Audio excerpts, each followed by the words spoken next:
Do you get your mask? Do you get your sanitizer? Are you 6 feet away from the person next to you? Are you being drove crazy yet?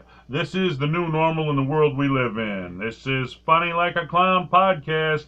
I'm your host, Dennis Wirth. September 15th, 2020. The year of 10 years from now, we're going to be talking about the year of 2020, man, like a crazy one. This is episode 77. Cruising right along, as always. Fun Out Clown Podcast brought to you by G Vegas Buffalo Sauce. For the spicy, sweet, savory taste at game time, go to www.gvegas.webs.com. Order up some buffalo sauce, lightning in your mouth. Here to discuss a comedian. I guess you'd have to put him at the top of his game, man, because we'll get into it. If you're going for money, man, if that's your goal in comedy, this guy accomplished that. Ray Romano. Best known for Everybody Loves Raymond. How did he get there? How did he do it? What's the path he took? Can we copy that path? Probably not, because, you don't always catch lightning in a bottle like the G Vegas Buffalo Sauce. It happens to a few people. They get lucky. Luck's a big part of the comedy business, and, you know, even if you don't get lucky and hit the big time, as long as you're having fun, you never work a day in your life. Even if it stays a hobby for you, well, you give it all you got, and if you have fun, in the end, whatever happens, happens. Other than Everybody Loves Raymond, he's known for the series of Ice Age films, and there's many more of those than I thought there was, actually. And I did watch the first few with my kid, then he grew up, and I'm a little old to watch cartoons by myself, but I do remember I was entertained by the first couple. But hey, people are having kids every day, so I can see, as long as you're making kid films, there's going to be kids around. Known for the TNT drama Men of a Certain Age from 2009 to 2011. That one didn't last very long. Certainly wasn't a big hit. Everybody Loves Raymond was, but not every idea you have goes over big. You have some big ones, you have some misses. Just like baseball, okay? You have hits and misses.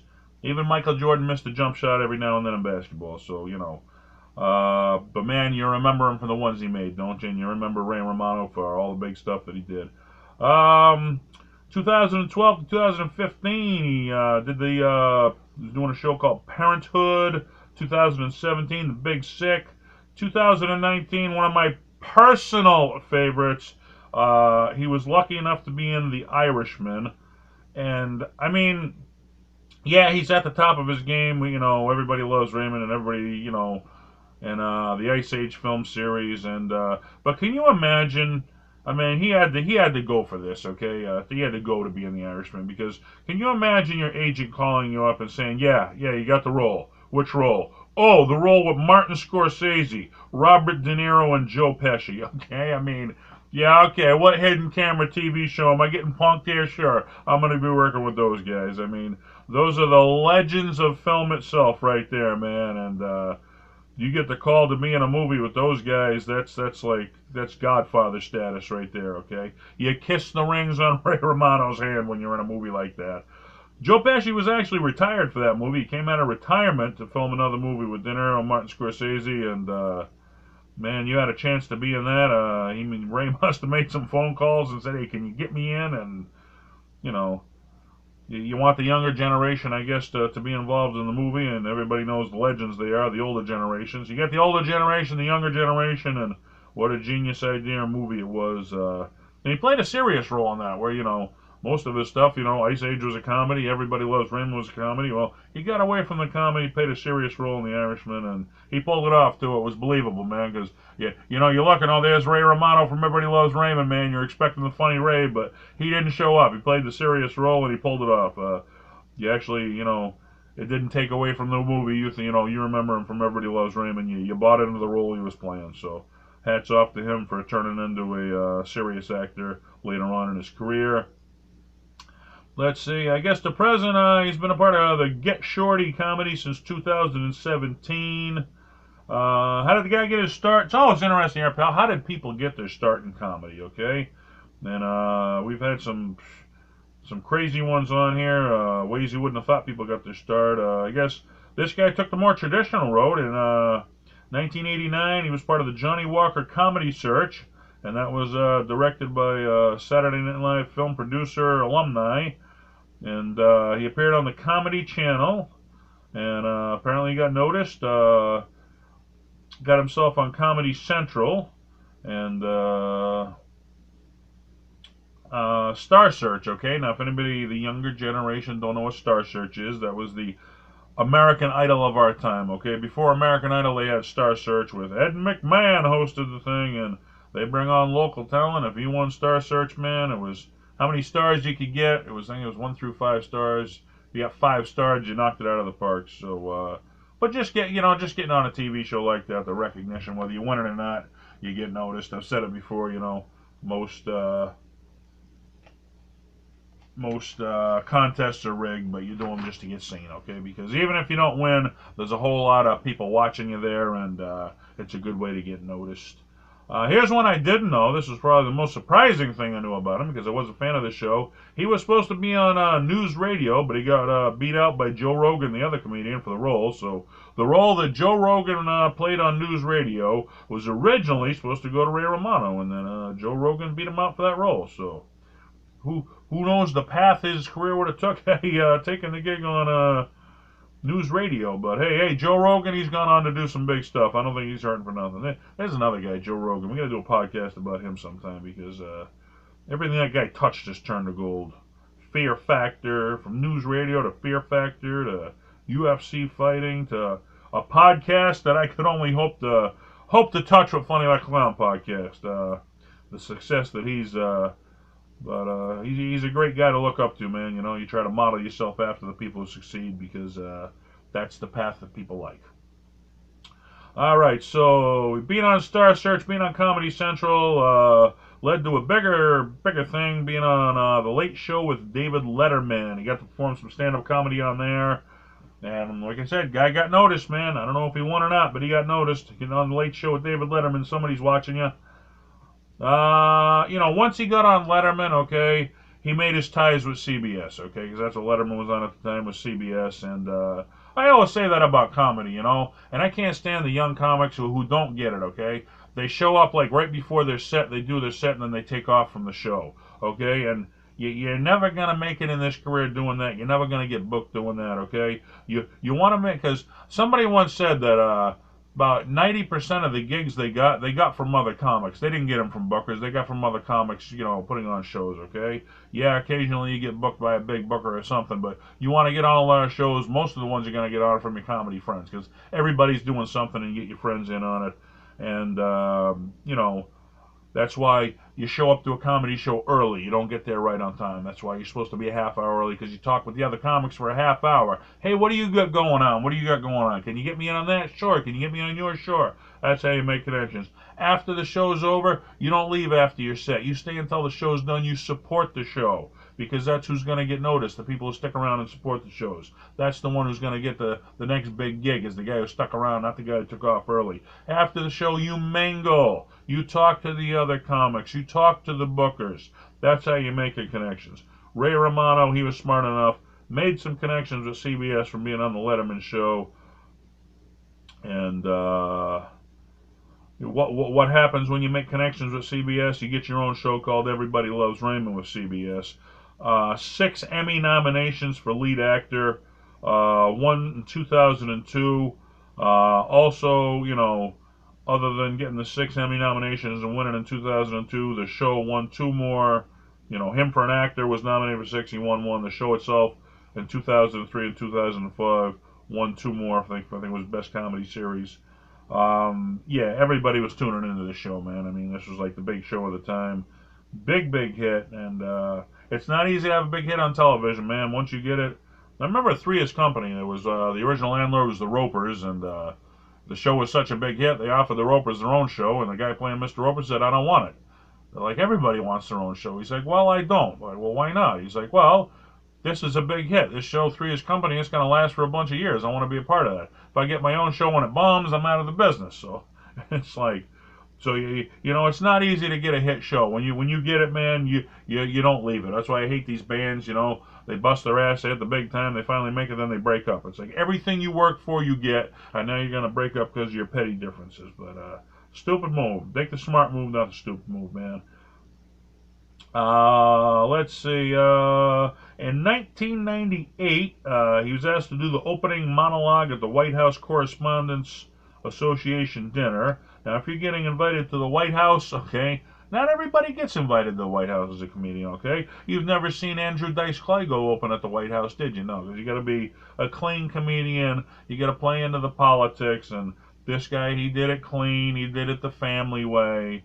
That's what's going to get you on gigs like that. So, it's a question, and I've heard it from all the big names tell you the same thing, man. Every big name I've worked with in comedy, from Jimmy Walker to Good Times to Lenny Clark, the Boston legend, to Steve Sweeney, the Boston legend, Jackie the Joke Man, and Stuttering John from the Howard Stern Show. They all say the same thing, man. If you want to get the big money in the business, you got to work clean. If you want to have fun and be broke, then go do your dirty routine and have fun. And I know, me personally, I not that I'm a filthy comic, but I tell some dirty jokes, and I know I'd get booked more if I worked clean, but I wouldn't be having any fun, because that's what I always found funny in comedy, was the things that shocked me, the Sam Kinison jokes that went me go, oh, what did he just say? I don't believe he just said that. See, I'm the straight guy in my real life. When I do the comedy, I want to take a break from being the straight guy, and I want to have some fun, okay? So, and hey, nothing against, there's some guys doing clean comedy, and they're doing a lot of big shows, man, and I do less, but hey, I do what I do, and I have fun, and you got to make a choice in comedy what you want to do. But if you want, this guy went for the money, and he went for the White House Correspondents gigs, and good for him because he got them. Let's see. Never seen Bill Burr at the White House, have you? I'm guessing they're not going to invite him, but that guy's got a following like crazy because he's Bill Burr, does dirty comedy, and he's funny as hell doing it. So hey, there's an audience no matter what you do. It's just a tougher road, You need a podcast, more of a cult following like we got here on Funny on Clown Podcast. That's what's going to get you there. You always say this: if you ever make it big, don't ever forget where you came from. And I can't stand the comics who hit the big time and they forget where they came from. He brought his friend Kevin James on. Everybody Loves Raymond, and I remember he was like a guest star in a couple of episodes before anybody knew who Kevin James was. Ray Romano was the guy. He's friends with him in the comedy club, and when he made it big, hey, I'm going to bring my friends from the comedy club on the show because that's what you do in comedy. In any life, you take care of your friends. That learned in. He did a movie with him, Grilled. Yeah, they've been connected in a bunch of stuff, Kevin James, and hats off to Ray Romano for giving back. Just like Rodney Dangerfield brought us the next generation of comedy. It's a responsibility. You give back. Bring forward the next generation. And I've tried to do that, man. I've tried to help some comics out. The younger generation don't want to listen. I was smart enough when I got involved. I listened to all the comics that are working the big clubs. I listened to what they had to say, and I learned. I didn't say, nah, man, this is what I think you should be doing. It didn't matter what I thought they should be doing, okay? Because I ain't done jack shit in the business yet. All right? You want to preach to somebody, accomplish something first, okay? I've had plenty of 20-year-old kids attack me, and my question is, why would I listen to you? I'm doing big shows and you're hitting open mics, okay? You ain't got nothing I want to hear. If you're smart, you'll sit back and learn. Maybe you'll be on the big shows too. Welcome to How It Works. Welcome to real life. But hey, when I was 20 years old, I probably didn't listen to anybody either, so it's a part of maturity, okay? Maturing in life. Let's see, on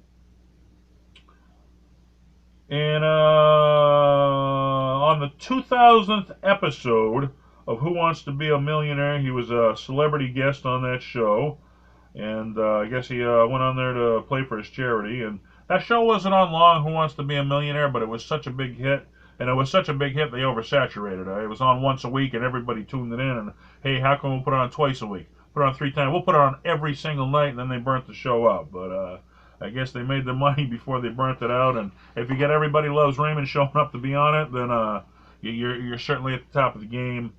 Good for him. They're giving the charity, giving back a responsibility. It's not even a choice. It's a responsibility.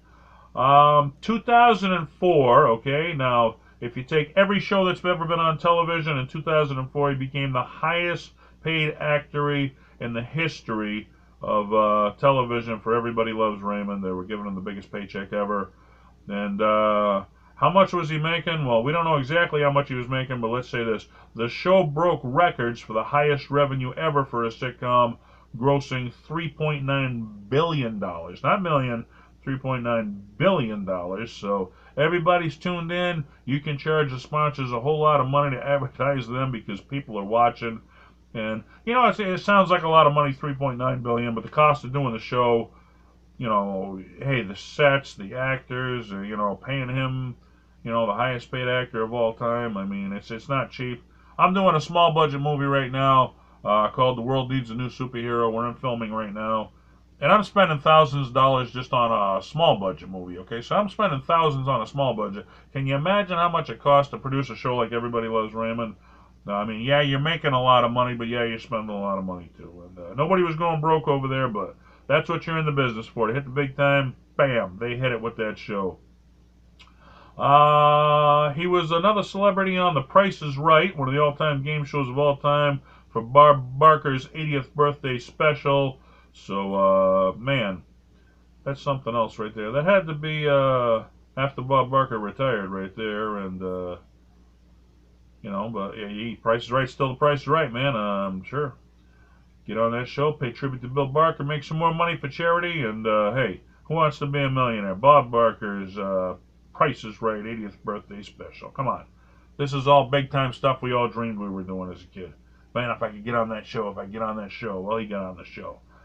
How popular are you? Okay. When you're so big, okay, and they did this with Michael Jordan a lot. If you can't get Michael, he's so big, he's going to turn you down. What do? Instead of talking to him, you talk about him. He was the subject of a documentary, 95 Miles to Go, on the TV show TV Land, where they did a documentary about him. So if TV Land can't get him to come on TV Land, he's so big, what do? Talk about him instead, okay? I've had some big guests on Funny Like a Clown podcast. I can't get everybody I want on the show, so instead of getting them, what do? Hey, we talk about them, because it's fun to talk about the people you admire in the comedy business and what they've done and what you hope to do someday, and what you dream about doing, okay? I dream about Funny Like a Clown podcast being as big as the Joe Rogan podcast someday. Probably never happen, man, but it gives you something to shoot for, so, and it's fun. I'm having fun, and as long as you're having fun, and I hope you guys are having fun with me, because we're learning stuff, okay? We're learning stuff on this podcast about comedy, and, I assume most of the people tuned in are comedians, and, that's why we love the business, because he's the guy we grew up idolizing. Some of the smaller stuff that he's been on, The Office, The Middle, The Simpsons. I think I've mentioned The Simpsons with every big name comedian I've had on. Man, I guess if you're the longest running cartoon in the history of television and you're that big, if they come calling, how do you turn down The Simpsons? You don't. That's why they've had so many comedians on. But, man, they've connected to every big name comedian in the business. He was on The Nanny, one of the big shows of the 80s. Sesame Street, the godfather of children's television. Hannah Montana, the modern-day children's television show. My kid used to watch that. I remember Hannah Montana. As we mentioned, Men of a Certain Age on TNTV with Scott Bakula and Andre Bradshaw. I remember Scott Bakula. He was just coming off of Star Trek, which is another huge franchise. And, with him and Ray Romano together, you thought that show was going to be a big hit, but only lasted a couple of years and probably wouldn't have lasted that long if they didn't have the big stars in them. But I guess that was one that didn't go with those bigger names, but you don't always catch lightning in a bottle, man. It's a magical thing when it happens, and like I said, when it happens, you make the most of it. As we mentioned, he voiced the mammoth, Manny, in the Ice Age film series, and there were more of these than I thought. I thought they did a couple or three of them, but no, I was wrong. They did Ice Age in 2002, Ice Age: The Meltdown in 2006, Dawn of the Dinosaurs 2009, Continental Drift in 2012, Collision Course in 2016. So 1, 2, 3, 4, 5 Ice Age movies. You're doing 5 movies, you don't do a second movie unless people are liking it. You don't do a third movie unless people are liking it, okay? You get to a trilogy, that's a magical thing. When you've made 5 of the same premise, people are digging what you're doing. Highest paid actor for Everybody Loves Raymond. 5 movies, Ice Age series, and Patrick Stewart of Star Trek, he once said, you can never have too many franchises, because he was a big hit in the Star Trek series, big hit in the X-Men series, and, two of the top things, of all time, Star Trek and X-Men. Well, Everybody Loves Raymond in the Ice Age series. You can't have too many franchises. This guy was doing it all. Doing it in TVs, doing it in movies. I did local television, the Comedy Kitchen. I did win an award for that, and Now I'm doing films, and I hope to win an award for that. So if I can win an award in TV and an award in film to a much lesser level, I follow the steps of Ray Romano, who will be known as one of the comedy legends of our time. Again, man, everybody's going to this place. 2019, he signed on with Netflix for a comedy. Paddington, everybody's going to Netflix. They're offering up the big bucks. They're becoming the new Comedy Central. Everybody's going over there. They get so many subscribers, man. People are going to the internet to watch this stuff. They're not going to TV to watch it anymore. They're not going to the movies to watch it anymore. Especially with the COVID, you can't go to the movies. You can watch TV, but they're charging an arm and a leg. So for a quarter of the price, you can go to the internet and start watching stuff, and that's why everybody's going to Netflix, because it's a much more affordable thing. And man, they're getting all the big comedians over there at Netflix. Everybody does a special. That's where they want. Everybody wanted to be on Comedy Central. Not anymore, man. You want the big comedy special hit, you want to go to Netflix. So that's the current high point of comedy is if you get on Netflix. It used to be, hey, I want to get on Comedy Central. Not anymore. Now it's, hey, I want to get my own Netflix special. That's where they can make you a star over there. Here's one you may not have known about him. He is an avid poker player, and I got hooked on poker for a while, and I was pretty good at it, but the casino I went to was so far from my house, it's like I had to win a few $100 just to break even for the gas money, just to get up there. And when gas prices shot through the roof, I stopped playing poker, but I did make a little bit of money at it. It was pretty good. Probably not as good as this guy, man. 2007, 2008, 2009, 2010, 2011, 2012, he took a break, obviously. 2013, 2015, he was in the World Series of Poker. And that's the big event in the poker tournament there that all the casinos are involved in. That's the World Series of Poker. It's like the World Series of Baseball. It's like the Super Bowl. It's like the NBA Finals. That's the big one. And you win the World Series of Poker. You get a nice gold bracelet you get to wear on your wrist, and you go down as one of the legends of poker. This is his personal life, because everybody, you can't just do comedy. You need a break from comedy. What does he do? He plays poker. What else does he do? 2010, he was on the Golf Channel's The Hanny Project, where that was a show where Tiger Woods would try to improve your golf game. So Ray went on there trying to improve his golf game, and I think he wanted to get it down to an 80. I don't know if he did that or not. In addition to that, he's a regular at the Pebble Beach National Pro-Am Tournament. So poker player, golf player, hit TV show, hitting the movies. Here's one. I mean, you think, hey, Ray Romano, the big star, he must have lots of women. No, he met his wife before he was a big star working in a bank together. And they stuck together, man, so he ain't paying no child support. Good for him. His kids are probably happy and not miserable in life because they had both mom and dad. They didn't have mom and a paycheck. They had mom and dad. And later on, he actually brought his kids on the show. Everybody Loves Raymond. They had some extra roles. Guess he brought his wife on there too. And he said when he did that show, he was really close to Doris Roberts. She played the mom on Everybody Loves Raymond, and she was a veteran actor. I remember she was the secretary on Scarecrow and Mrs. King. That was one of the shows I watched in the 80s, and that was the show she did before Everybody Loves Raymond. She was a secretary. That was one of the girls from Charlie's Angels there, Kate Jackson and Bruce Boxleitner. That was a great show. I love that show, Scarecrow and Mrs. King. And when I first tuned in Everybody Loves Raymond, I first said, that's the secretary from Scarecrow and Mrs. King. But I guess they became close friends, and she, Ray Romano said she really helped him be comfortable on set. And I totally get that because, when I did TV, we did the Comedy Kitchen. The early episodes, I had no idea what I was doing. We took a class, figured out how to run the stuff. They gave us a TV show. And, the early episodes, I wouldn't know. I'd be talking over here, and the camera would be over here, and it's like the people at home are saying, who the hell is he talking to? And I'm supposed to be talking to people at home. And that's when I learned the term working a camera. You learn how to work a camera. Toward the later episodes, we were putting on a professional project. I knew where to look, when to joke, where to point my joke to. It's called working a camera. Well, I guess she really helped Ray Romano learn how to work a camera, be comfortable. Don't try to be an actor. Try to be natural. Be yourself. Forget the cameras are even there. That's how you become a good actor. Forget there's even a camera on you. Just do your thing like you do in a normal life. Surprisingly, as big as this guy was, we didn't have a whole lot of people that wrote in about him. Only got a couple of people wrote in, but everybody's busy with COVID, so it's got time to write in about your favorite comedian. We got stuff going on, but let's see what the couple people that did write in have to say. And let's see. Mike Jacob writes in, married to Deborah, a hot woman.